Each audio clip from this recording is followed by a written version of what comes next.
The words hit me like ice water. Standing in our family living room surrounded by 20 years of memories, my mother's voice cracked with fury I had never heard before. Serafina, you will apologize to your stepbrother Marcus right now, or you can pack your bags and leave my house forever. Her face was red, tears streaming as Marcus stood behind her with that smug expression I had grown to despise.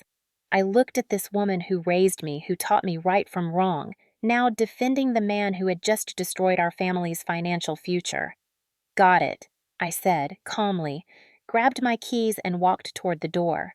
What she did not know was that I had evidence that would change everything. Before we dive into this family betrayal story, I would love to know where you are watching from. If this hook already has you questioning what Marcus did and why my own mother chose him over me, hit that like button and subscribe because this revenge story gets absolutely wild. Trust me, you will want to see how karma comes for people who think family loyalty means staying silent about theft. 3 weeks earlier, I had been the golden daughter. Serafina Martinez, 26 years old, working as a financial analyst for a mid-sized consulting firm in Denver. I lived with my mother Isabella and stepbrother Marcus in the house my late father bought before he passed 5 years ago. Marcus, 2 years older, had always been the charmer, the one who could sweet-talk Mom into anything while I was the responsible one paying most of the household expenses. The discovery happened by complete accident. Mom had asked me to help her organize Dad's old office for a garage sale, something we had been putting off for years. While sorting through boxes of financial documents, I found a folder labeled Emergency Fund Insurance Payout. My heart skipped. Dad had a life insurance policy I knew about, but Mom always said the money went to pay off the house mortgage. Inside were bank statements showing a $250,000 deposit from Pacific Life Insurance dated 6 months after Dad's death. But what made my blood run cold were the withdrawal records. Starting 8 months ago, there had been systematic transfers, 5,000 here, 10,000 there, sometimes 20,000 at once. The account that should have had nearly $200,000 left showed a balance of 12,000 and change. Every withdrawal was authorized by someone with access to Mom's account, someone who knew her banking passwords, someone she trusted completely. I photographed every document with trembling hands. The timing aligned perfectly with Marcus's sudden lifestyle changes. The new truck he claimed he financed, the expensive gaming setup in his room, the weekend trips to Las Vegas he said his friends paid for. Mom had been working double shifts at the hospital just to keep up with rising bills while her own money was being stolen from right under her nose. That evening, I approached Marcus directly. "We need to talk," I said, cornering him in the garage where he was detailing his gleaming black pickup truck. "What's up, sis?"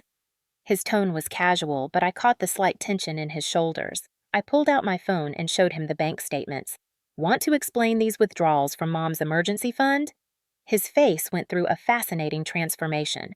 Surprise, fear, calculation, then settling on defiance. "I don't know what you're talking about." "Marcus, I have photographs of every transaction. $238,000 gone. Money that was supposed to secure Mom's retirement money. Dad died believing would take care of her." He laughed, actually laughed. "Prove it was me." "The withdrawals started right after you moved back in. You're the only other person with access to her computer where she keeps her passwords saved. You're driving a $40,000 truck you supposedly financed with your part-time restaurant job. Mom gave me permission to access the account for emergencies. Taking money for gambling trips to Vegas counts as emergencies now." His mask slipped completely. "Look, Serafina, Mom's getting old. That money was just sitting there doing nothing. I've been investing it, growing it. She'll get it back with interest." "Show me the investments." Silence. "Show me the portfolio, Marcus. Show me where you invested our mother's life insurance money." "It's complicated. You wouldn't understand." That night, I spent hours researching. I called the bank, pretending to be concerned about elderly financial abuse. I learned that emotional manipulation of older adults by family members was more common than I thought, and that proving intent to defraud could be challenging without clear evidence of deception. But Marcus had made mistakes. His social media was full of evidence. Photos from expensive restaurants, luxury hotel suites in Vegas, a Rolex watch that cost more than Mom's monthly salary. Screenshots of his Cash App transactions showed payments to online gambling sites, sports betting platforms, even some cryptocurrency exchanges that had since collapsed. I created a comprehensive file: bank records, photographs, social media screenshots, even receipts I found in his truck for luxury purchases. The evidence was overwhelming, but when I approached Mom with the documentation, her reaction was not what I expected. "Serafina, honey, you must be mistaken. Marcus told me he's been helping manage my finances. He's been making sure the money is safe. Mom, look at these bank statements. Look at your balance." She barely glanced at the papers. Marcus explained that there were some investments that needed to be moved around. He said you wouldn't understand because you don't work in finance like he does. My heart sank. Mom, Marcus works at Applebee's. I'm the one with the finance degree. Don't talk about your brother that way. He's been nothing but helpful since your father died. That was when I realized Marcus had been manipulating her for months, maybe years.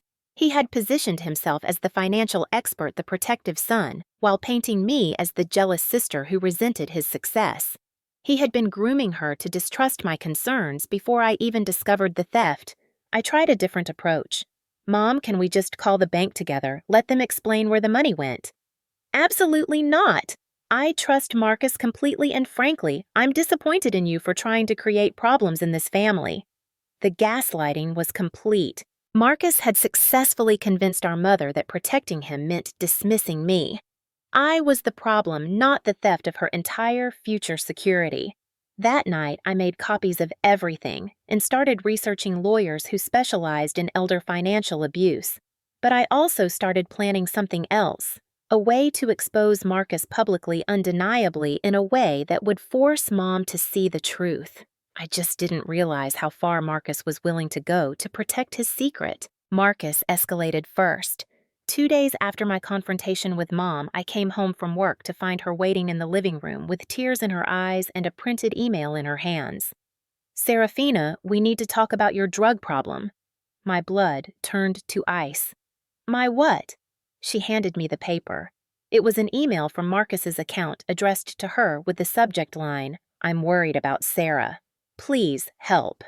The message described fictional late-night phone calls where I supposedly confessed to cocaine addiction, borrowing money from dangerous people, and needing cash to avoid serious consequences.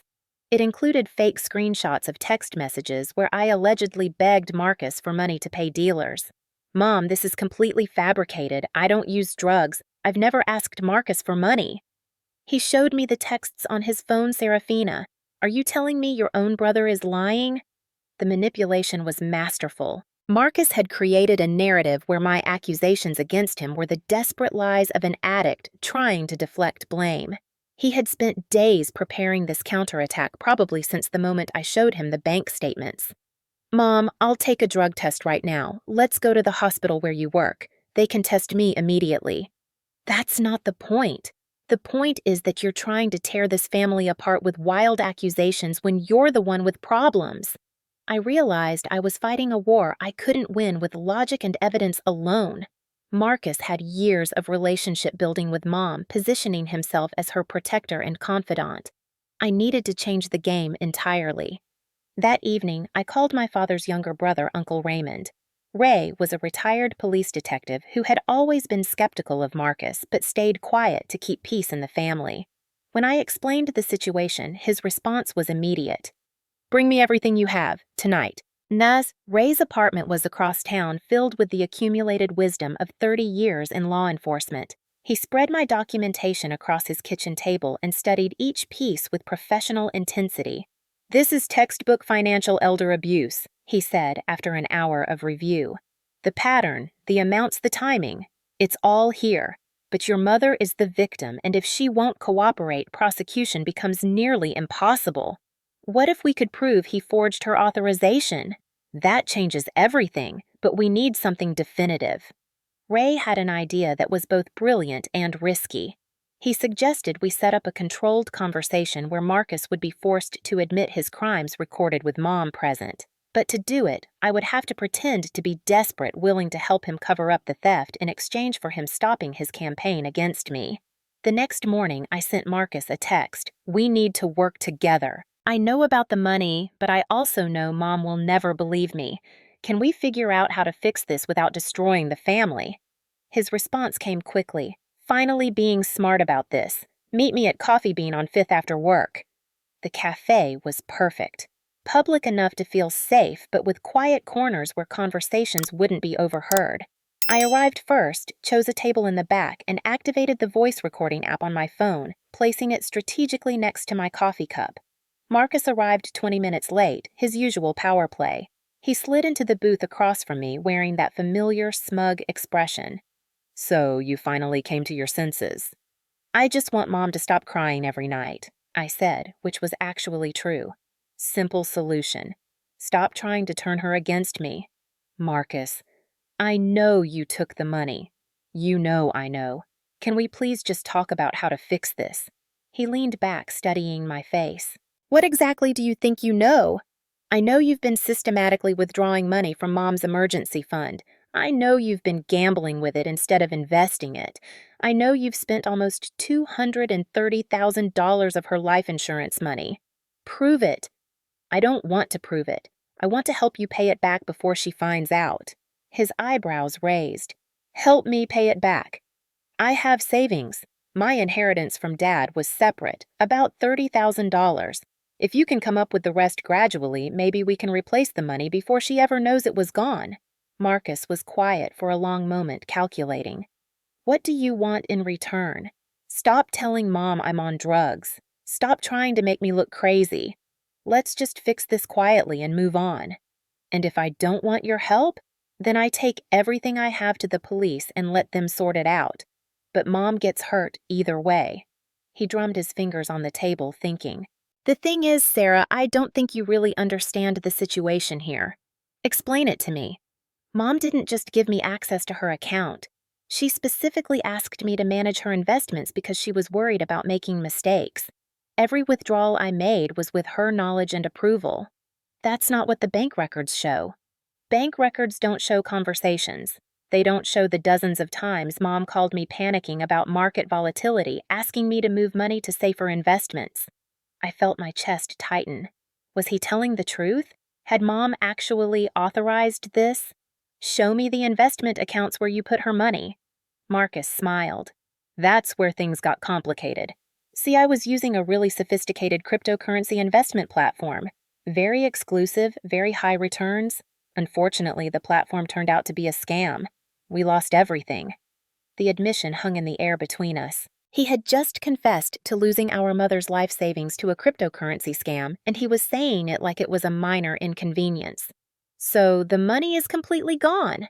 Every penny. But here's the thing. Mom doesn't need to know that. She's got her Social Security, her pension from the hospital. She can live comfortably without ever touching that money. Marcus, that money was her security. It was supposed to cover medical emergencies, long-term care if she gets sick, funeral expenses when she dies. She's got insurance for most of that stuff. And what happens when she wants to access the account when she needs money for an actual emergency? His smile turned cold. That's where you come in, sis. See, I've been thinking about this situation and I realized something. If Mom ever finds out about the investment loss, she's going to need someone to blame. Someone whose financial advice led to the decision to invest in cryptocurrency. The threat was clear. Marcus had created a narrative where I was the one who convinced him to invest Mom's money in cryptocurrency. If the theft ever came to light, he would frame me as the mastermind. You're insane if you think anyone will believe that. Really, who's the financial analyst in the family who has the investment knowledge and access to sophisticated trading platforms? Who would Mom trust to give advice about cryptocurrency investments? My phone continued recording as Marcus laid out his complete plan. He had been preparing for months, creating a paper trail that would implicate me if he ever got caught. Fake email conversations where I allegedly recommended specific investments. Fabricated text message chains where I urged him to move more of Mom's money into high-risk cryptocurrency trades. The beauty of it is, he continued, Mom already thinks you're acting erratic and desperate. When she finds out her money is gone, and I show her evidence that you pressured me into those investments, she'll finally see who you really are.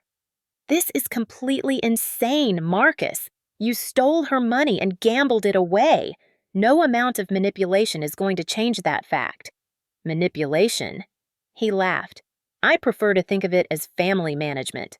Mom's happy living in her house, believing her money is safely invested. You're going to help me maintain that happiness by staying quiet and contributing to the replacement fund when needed. Everyone wins. And if I refuse, then Mom finds out her life savings is gone.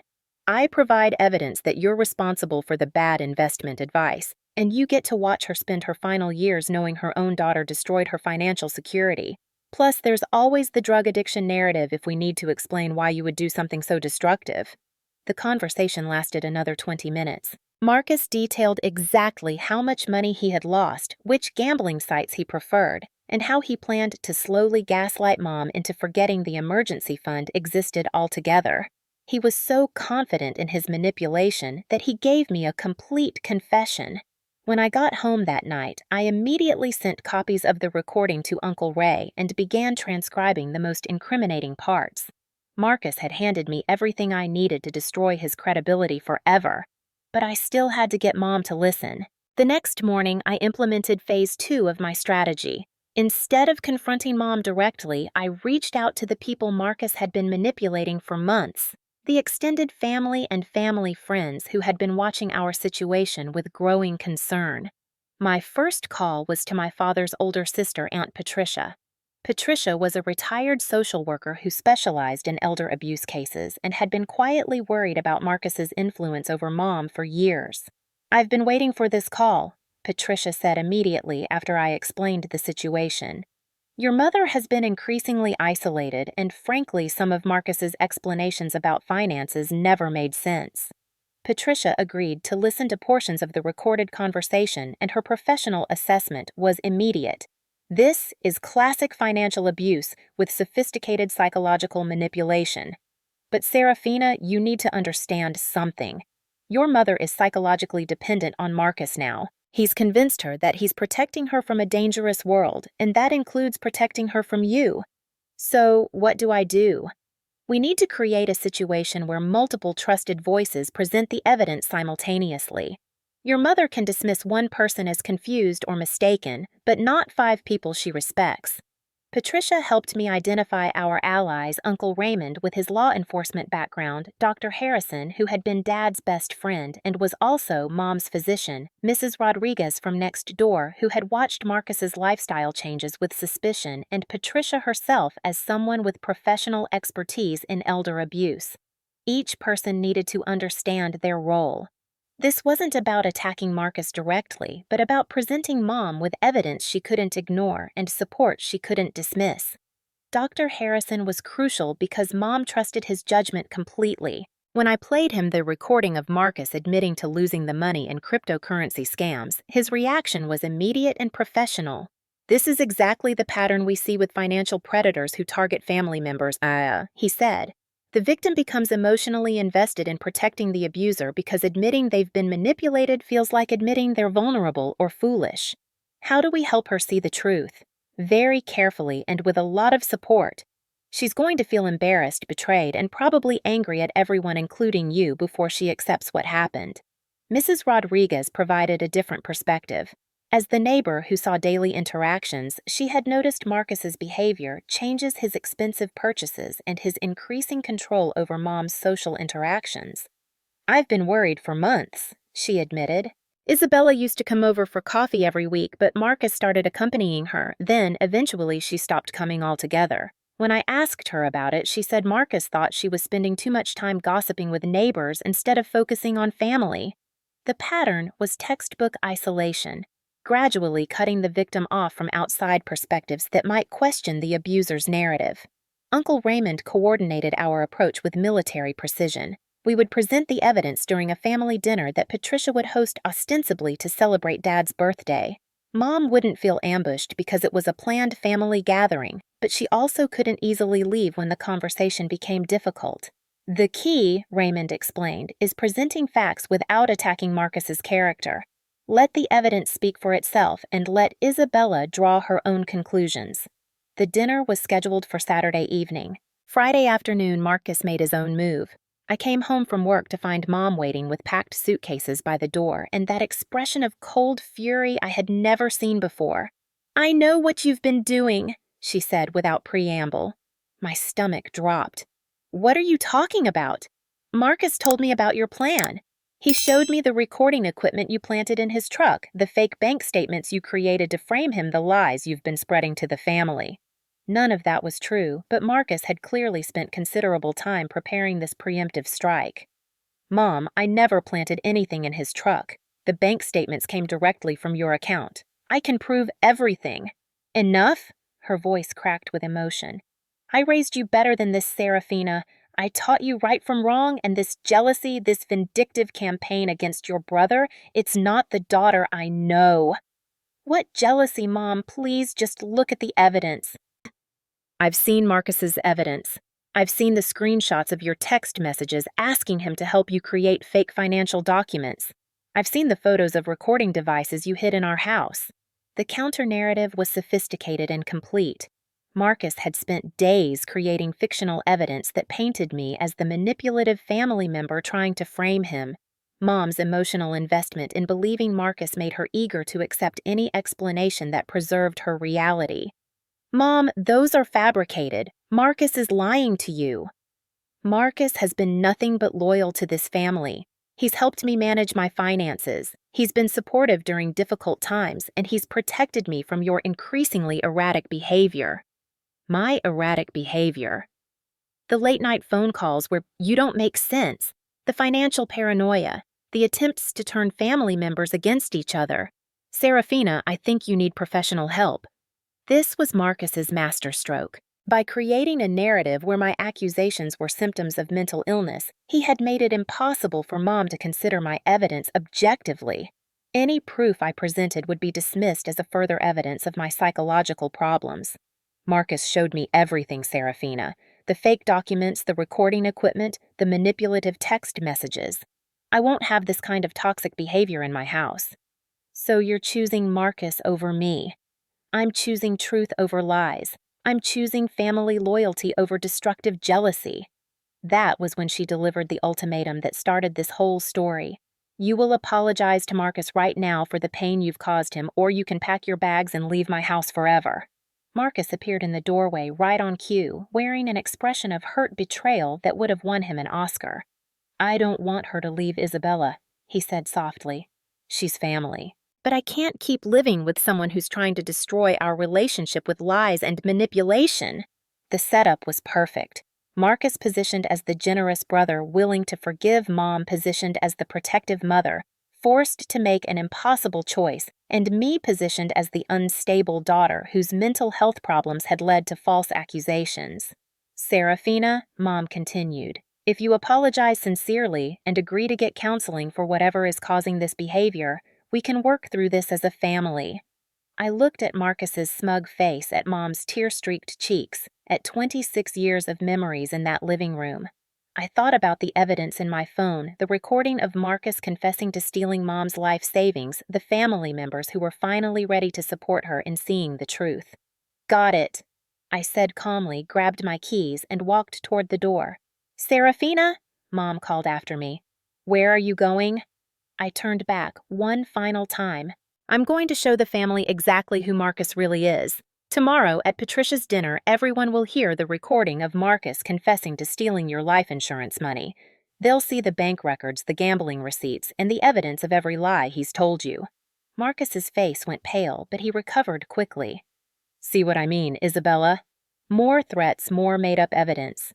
"Mom," I said quietly, "ask yourself why Marcus doesn't want you to hear that recording. If I'm lying, if the evidence is fake, what is he afraid of?"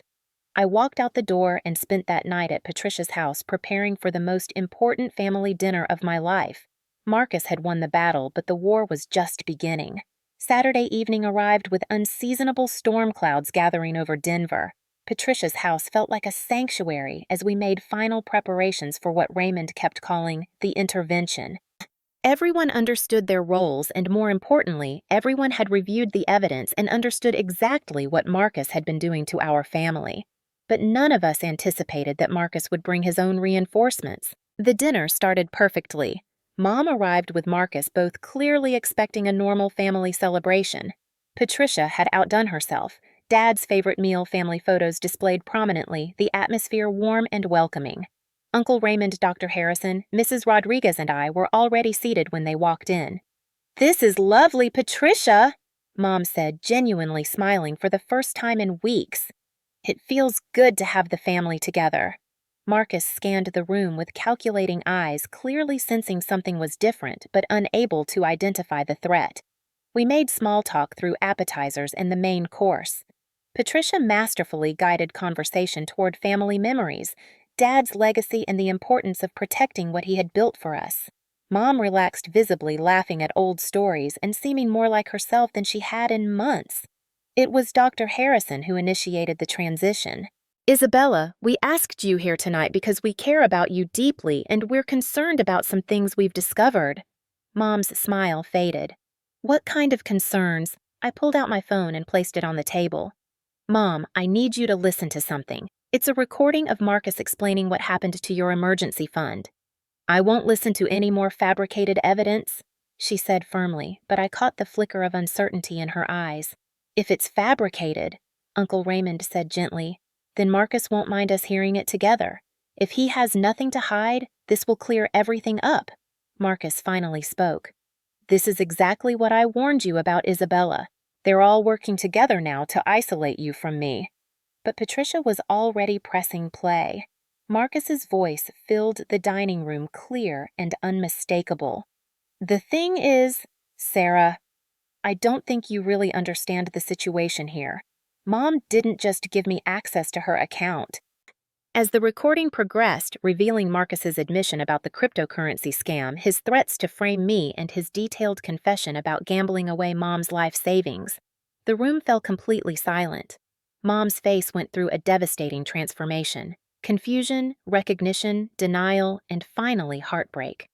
"Turn it off," she whispered. "Mom, there's more. He explains exactly how much money he took and how he planned to blame me if you ever found out." I said turn it off. But the recording continued with Marcus's voice describing his plan to gaslight Mom into forgetting the emergency fund existed. When it finished, the silence stretched for nearly a minute. Dr. Harrison spoke first. "Isabella, I've reviewed the medical financial abuse patterns, and this matches exactly what we see in cases where family members exploit elderly relatives." "I'm not elderly," Mom said automatically. "You're vulnerable because you trusted someone completely," Mrs. Rodriguez added. "We've all watched Marcus isolate you from friends and family over the past year." Mom turned to Marcus, her eyes desperate for an explanation that would make this all make sense. "Tell me this is fake. Tell me you didn't steal my money." Marcus had prepared for this moment. His response was swift and devastating. "Isabella, I need to show you something." He pulled out his phone and opened a video file. "Serafina explained to your mother how you convinced me to make this recording." My blood turned to ice as I heard my own voice saying, "Marcus, I need you to say specific things so I can edit them together. Just read from this script about cryptocurrency investments, and I'll pay you $5,000 to help me frame you." The video showed me apparently coaching Marcus through creating a fake confession complete with timestamps and clear audio of me instructing him to sound more guilty and add details about gambling. It was completely fabricated, but it was sophisticated. Marcus had used AI voice cloning technology to create a conversation that never happened, splicing together real recordings of my voice with fictional dialogue. "You see," Marcus said, his voice breaking with apparent emotion, "she's been planning this for months. She created fake bank statements, coached me through recording a false confession, and then tried to turn the entire family against me." Uncle Raymond studied the video on Marcus's phone. "This is very concerning, Serafina. Can you explain why you would ask Marcus to create false statements?" My heart sank as I realized what was happening. Uncle Raymond, the retired police detective who was supposed to be my strongest ally, was turning against me. The doubt in his voice was genuine. "Ray, that video is fake. I never had that conversation with Marcus." "The metadata shows it was recorded last Tuesday at 8:37 p.m. Marcus has phone records showing you called him at exactly that time." Patricia leaned forward. "Serafina, this is very troubling. Why would you go to such lengths to create false evidence? I looked around the table in growing horror. Dr. Harrison was studying Marcus's phone with professional interest. Mrs. Rodriguez looked confused and disappointed. Even Patricia seemed to be wavering.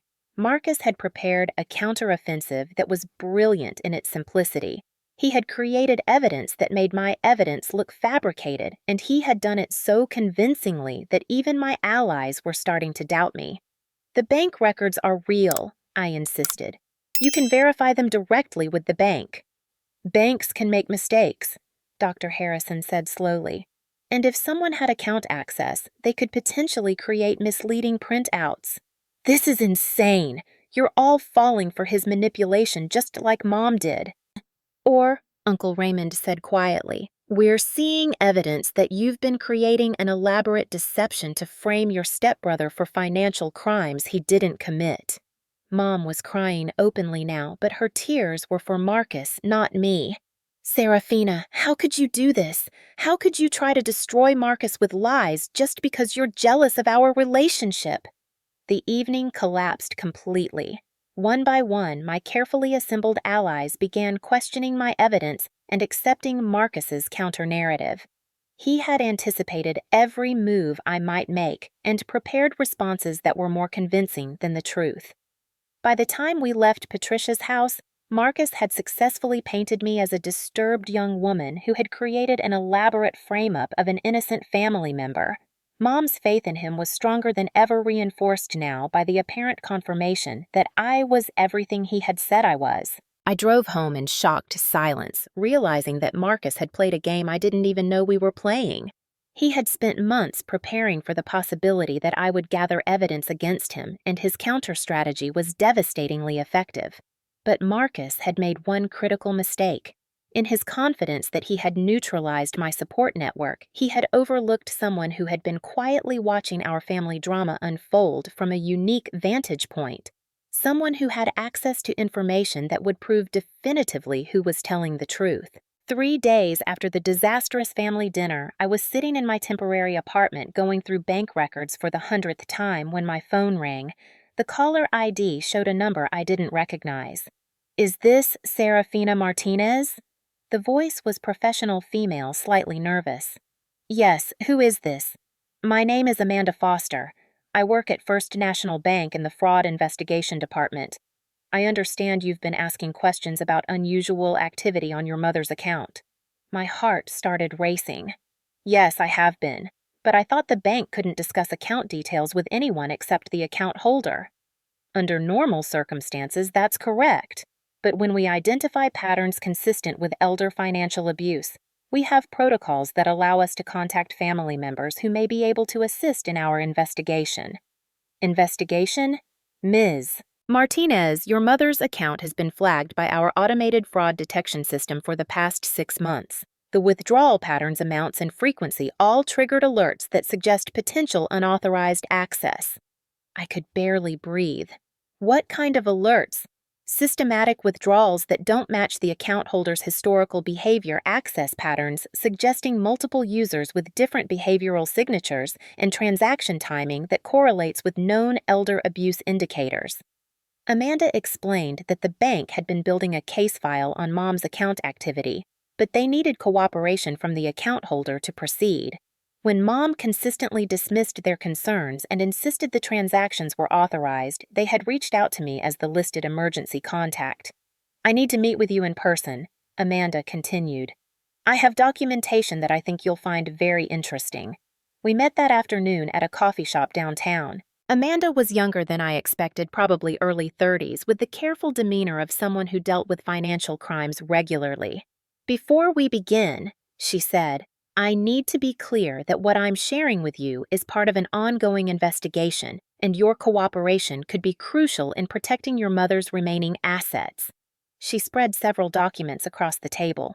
The first was a detailed analysis of every transaction on Mom's account for the past year, with notations indicating which ones followed patterns consistent with the account holder's normal behavior and which ones were anomalous. Your mother's typical banking behavior is very predictable, Amanda explained.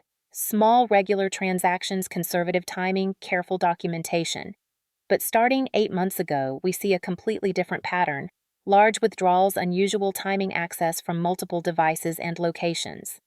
The technical evidence was overwhelming. The bank's security systems had tracked every login, every transaction authorization, every device used to access the account. The data showed clearly that two different people had been using Mom's banking credentials with distinctly different behavioral signatures. More importantly, Amanda continued, we have evidence of credential harvesting. She showed me screenshots of keylogger software that had been installed on Mom's computer. Malicious software designed to capture usernames and passwords when they were typed. The software had been installed 2 weeks before the first unauthorized withdrawal. Do you know who had physical access to your mother's computer during this time frame? Marcus had been helping her with computer updates right around then. He said her machine was running slowly and needed security patches. The keylogger was installed as part of what appeared to be a legitimate software update. Someone with intermediate technical knowledge could have done this easily. But the most damning evidence was yet to come. Amanda pulled out a thick folder marked Digital Forensics Analysis. Ms. Martinez, we've been tracking the destination accounts where your mother's money was sent. Most of it went to cryptocurrency exchanges and online gambling platforms, but some went to more traceable locations. She showed me bank statements for accounts in Marcus's name, credit card payments for his truck, and luxury purchases, even cash deposits that corresponded exactly with withdrawals from Mom's account. We also have security camera footage from several of the physical bank locations where cash withdrawals were made. The video was grainy but clear enough. Marcus using Mom's debit card at an ATM, withdrawing the daily maximum limit on multiple consecutive days. The most important evidence, Amanda said, is that we can prove the account holder did not authorize these transactions. We have call logs showing that your mother contacted the bank multiple times to report her card as lost or stolen, but those reports were canceled within hours by someone calling from her phone number. The pattern was clear. Marcus would use Mom's card for large withdrawals. Mom would notice the missing money and report it to the bank. Then, Marcus would call back pretending to be Mom and say she had found the card and the report was mistaken. We have voice recordings of those cancellation calls. The person claiming to be Isabella Martinez was clearly male, but our representatives accepted the cancellations because they were coming from the registered phone number. Amanda saved the most shocking revelation for last. Ms. Martinez, based on our investigation, we estimate that the total theft amount is closer to $360,000, not the $230,000 shown in the statements you found. My head spun. How is that possible? Your mother had multiple accounts that were compromised. The emergency fund account you discovered was just one of several. There was also her retirement savings account, her health savings account, and a separate investment account your father had established. Marcus hadn't just stolen Mom's life insurance money. He had systematically drained every financial resource she had accumulated over 40 years of working. The reason your family members doubted your evidence, Amanda continued, is that the bank statements you found only showed a portion of the criminal activity. The statements appeared incomplete, which made your accusations seem exaggerated. So when I claimed he stole $230,000, but the account only showed partial withdrawals, it looked like you might be inflating the numbers to make the situation seem worse than it was. Marcus was very careful to ensure that no single account showed the full extent of the theft.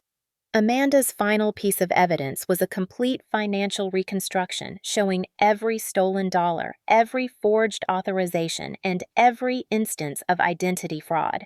The documentation was bank-grade, legally admissible, and absolutely irrefutable. Ms. Martinez, I need you to understand something. Your stepbrother is a sophisticated financial criminal. The methods he used suggest either extensive research into elder financial abuse techniques or possible previous experience with these crimes. Previous experience. We've contacted law enforcement in his previous cities of residence. There are at least 2 similar cases involving elderly family members that correlate with his location and timeline. Marcus wasn't just a family member who had made bad decisions. He was a serial financial predator who specifically targeted vulnerable relatives. What happens now? With your permission, we'd like you to arrange one final meeting with your mother where we can present this evidence directly. The bank has legal authority to freeze the remaining accounts to prevent further losses. but we prefer to work with families when possible. She won't believe it. She's convinced that I've been fabricating evidence against Marcus. Amanda smiled grimly. Ms. Martinez's bank fraud investigation reports are very difficult to fake, and we have one more piece of evidence that your stepbrother doesn't know about. She pulled out a final folder. Yesterday, Marcus attempted to access your mother's accounts from a public library computer. Our security system flagged the login attempt and automatically recorded his activity. He spent 43 minutes attempting to transfer the remaining $12,000 to his personal cryptocurrency wallet. The timestamp was yesterday afternoon, the same time Marcus was supposedly at work at his restaurant job. Security footage from the library showed him clearly at a computer terminal frantically trying to empty Mom's last remaining account. He knows you're getting close to the truth, and he's trying to steal the last of your mother's money before she finds out. For the first time since this nightmare began, I felt genuine hope. Marcus had finally made a mistake that even his manipulation couldn't explain away. The final confrontation happened on a Tuesday morning at Mom's house. Amanda had coordinated everything. Mom thought she was meeting with someone from the bank about updating her account security, while Marcus believed he was coming to a family mediation session I had supposedly requested. When Amanda introduced herself as a fraud investigator rather than a customer service representative, Marcus immediately tried to leave. "I think there's been some misunderstanding," he said, standing up from the kitchen table. "I need to get to work." "Mr. Williams," Amanda said calmly, "I'd prefer if you stayed. We have some questions about your access to Isabella's financial accounts." "I don't know what you're talking about." Amanda opened her laptop and turned it toward Mom. "Mrs. Martinez, I'm going to show you security footage from yesterday afternoon. Can you tell me if you recognize the person in this video?" The library footage played in crystal clear quality. Marcus at the computer terminal logging into Mom's bank accounts attempting to transfer her remaining money. Mom's face went white. That's Marcus. But he was at work yesterday afternoon. "Actually," Amanda continued, "we contacted his manager. Marcus called in sick yesterday. His time card shows he hasn't worked a full shift in over 6 months. The web of lies began unraveling rapidly. Amanda presented each piece of evidence methodically. The keylogger software, the forged authorizations, the voice recordings of Marcus impersonating Mom to cancel fraud reports. "Mrs. Martinez, your stepson has systematically stolen approximately $360,000 from your various accounts over the past 18 months. Mom looked at Marcus with an expression I had never seen before. Complete, devastating betrayal. "Marcus, tell me this isn't true." He was trapped. The evidence was overwhelming, bank-generated, and completely irrefutable. His sophisticated manipulation tactics meant nothing against documented digital forensics. "Isabella, you have to understand I was trying to protect that money. The markets were unstable. Your accounts weren't generating good returns. By stealing it and gambling it away," Mom's voice was barely a whisper, "I was investing it. Some of those investments went bad, but I was trying to grow your money, not steal it." Amanda interjected. "Mr. Williams, our records show that 87% of the stolen funds went directly to gambling websites, not investment platforms." The conversation continued for another hour. Marcus alternated between denial justification and desperate attempts to blame me for orchestrating the investigation. But with Amanda's professional documentation, every lie he told was immediately contradicted by hard evidence. Mom said very little during the presentation. She listened to each revelation with growing horror, occasionally asking quiet questions about specific transactions or dates. The woman who had defended Marcus so fiercely just days earlier was watching her entire reality collapse. When Amanda finished, she explained Mom's options. Criminal charges were possible, but the priority was stopping further theft and potentially recovering some assets. "We've frozen all compromised accounts," Amanda said. "Mr. Williams will no longer have any access to your finances. We're also working with cryptocurrency exchanges to trace some of the transferred funds." Marcus made one final attempt at manipulation. "Isabella, you know me. You know I'm not a criminal. This is all a misunderstanding that's been blown out of proportion." Mom looked at him for a long moment, then spoke in a voice I barely recognized. "Get out of my house. Don't come back. Don't call me. don't contact Serafina. If I see you near this property, I'm calling the police." You don't mean that. Get out now or I'm calling them anyway." After Marcus left, Mom and I sat in her kitchen in stunned silence. The magnitude of the betrayal was overwhelming. Not just the financial theft, but the months of psychological manipulation that had made her doubt her own daughter. "Serafina, I owe you an apology that I don't know how to give." "Mom, you were being manipulated by someone you trusted completely. None of this was your fault. I chose him over you. I believed his lies about you being unstable, about you fabricating evidence. I was ready to disown my own daughter to protect someone who was robbing me blind." We both cried then. For the money that was gone, for the trust that had been broken, for the months of family destruction that could have been avoided if I had found better ways to make her listen. But we also cried with relief. The gaslighting was over. The manipulation had been exposed. Marcus could no longer turn us against each other because his credibility was completely destroyed. The aftermath took months to resolve. Marcus was charged with elder financial abuse, identity theft, and wire fraud. His plea agreement included partial restitution.